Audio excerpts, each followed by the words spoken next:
Welcome to Sub Rosa. All right, so Eugene, you have a Sub Rosa question for us. Go ahead. Yeah, the issue is in this day and age of side hustle galore. A friend of mine who works at one of the FANG companies said, I have a guy who works for me who has a side hustle, and his side hustle is that he has a restaurant. It's, it's not, we're not in the days when I expect him to keep this secret or quiet. He's also at one of the FANG companies that has required people to return to the workplace. So they're at the workplace, but what has happened, and a few people have complained about it, and it's one of those things that has him throwing up his hands. The guy, I can't think of a maybe politically appropriate word to use, and I perfectly feel comfortable using the word I'm about to use, which is smells. He smells. He smells like a guy who works in a restaurant. Not a displeasing smell if you don't, it's all to taste, right? And I said, well, what does he smell like? He said, well, some combination of onions and curry. I go, how strong is it? He said, it's strong enough that I can tell when he's out to lunch, right? They've got cubicles. Or sit in a bullpen, and he can tell when the guy comes back from lunch. He can tell when the guy has left from lunch based on him sitting 4 cubicles away. Members of the team have complained. He's like, how the hell, how am I supposed to deal with this? How am I supposed, hey bro, you smell like your restaurant. And I gave what I thought probably you tried to channel you and said, if I were you, I would go to, clearly this can't be something that they've never dealt with before. Go to HR. What the hell are you asking me for? That's what I'm saying. But I just go, what an interesting issue. Because on the one hand, as a friend, you might say, bro, you smell like the inside of a fry house. What do you? But as a boss, maybe not something you're that comfortable talking about. Maybe the guy's got a medical condition. Maybe as a result of long COVID, he can't smell himself. Maybe there are a lot of maybes. How do you handle this? I don't know. Well, and it's interesting because I thought you were going to go in a completely different direction. I thought you were going to talk about managing somebody who has a side hustle that takes them away from doing their job. But this is, I think, and this is it is a tough one. And I absolutely agree. Go to HR. They're going to know how to do this. But I do think that all of the things that you just mentioned, long COVID, medical problem, I think that's where we need to default to, right? And I think that whether it's bad breath, body odor, the smell of, curry from the restaurant, or the smell of baby puke because somebody's child threw up on them as they were dropping them off at daycare. I really think this is one of those things where we need to just not say something. Right? How bad is the smell of curry that you can't, as a coworker, just suck it up, right? After a while, you'll stop smelling it as much. And I think this is one of those circumstances where, I kind of question, what are people's expectations about work, right? So, there are a lot of things that happen at work that can irritate people, right? I remember a friend at college saying we were sitting outside in an open area and someone 8 feet away was eating tuna sandwich. And he said, it should be illegal to eat tuna in public because the smell is so horrible. And I was like, how entitled are you, dude, that you think somebody, we're in a public space in the summertime. We're kids. What are you doing? And there are people who have that attitude, right?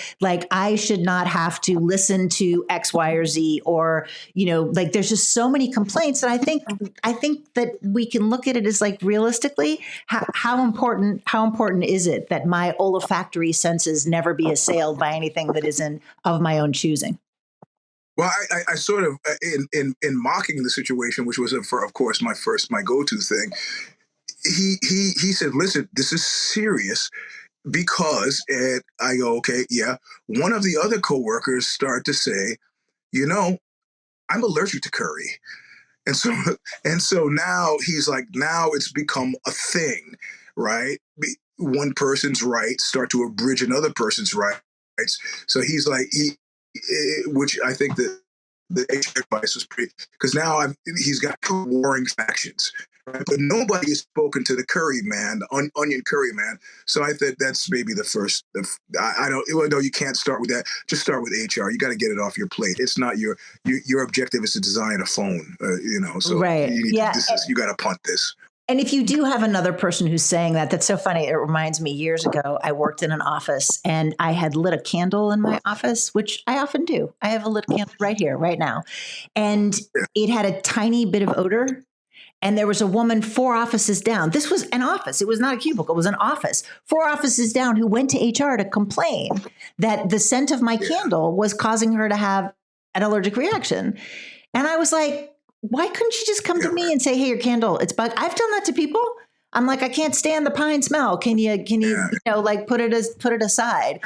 And so I think that is, yes, go to HR. It sounds like somebody's going to have to talk to the guy, but it does give me pause. And I hear this a lot from friends, from clients, that there does seem to be this sort of escalating woundedness, right? Like, well, I have an allergy, therefore I have allergies. I mean, I'm not dismissing that as a real thing, but there are some people where it's like, you're allergic to the odor of curry.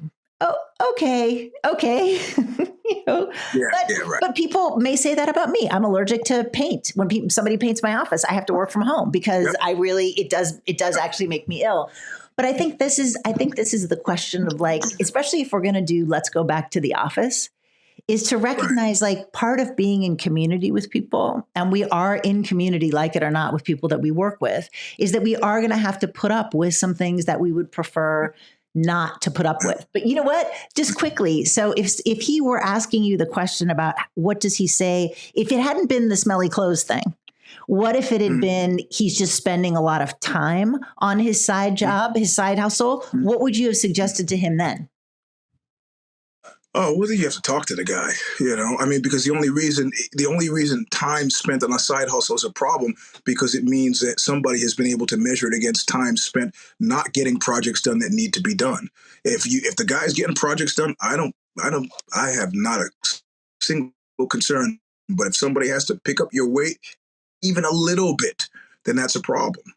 Yeah. And I agree, because I think one of the things that is concerning to me when people have an issue or energy around a side hustle is exactly that. If it's not impacting my day-to-day job, it doesn't matter what I do. Right.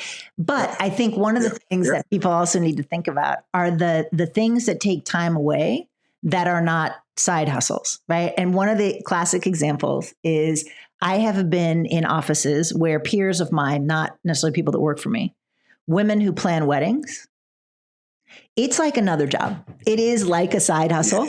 And I feel like, you know what, if you're going to go after the people that are, like doing some sort of art or, doing like auditioning for shows or who have some other kind of side hustle, let's also look at the side hustles that are generally sort of accepted, which is if you're going to say something to the person who's going out on auditions, please also say something to the woman who is spending, an hour or two a day arranging flowers at her destination wedding in, Bermuda. There you go. Yep. Okay. All right. That's it for today's Sub Rosa. If you have a question or comment or ideas, please get in touch. WTF@badbossbrief.com. See you later.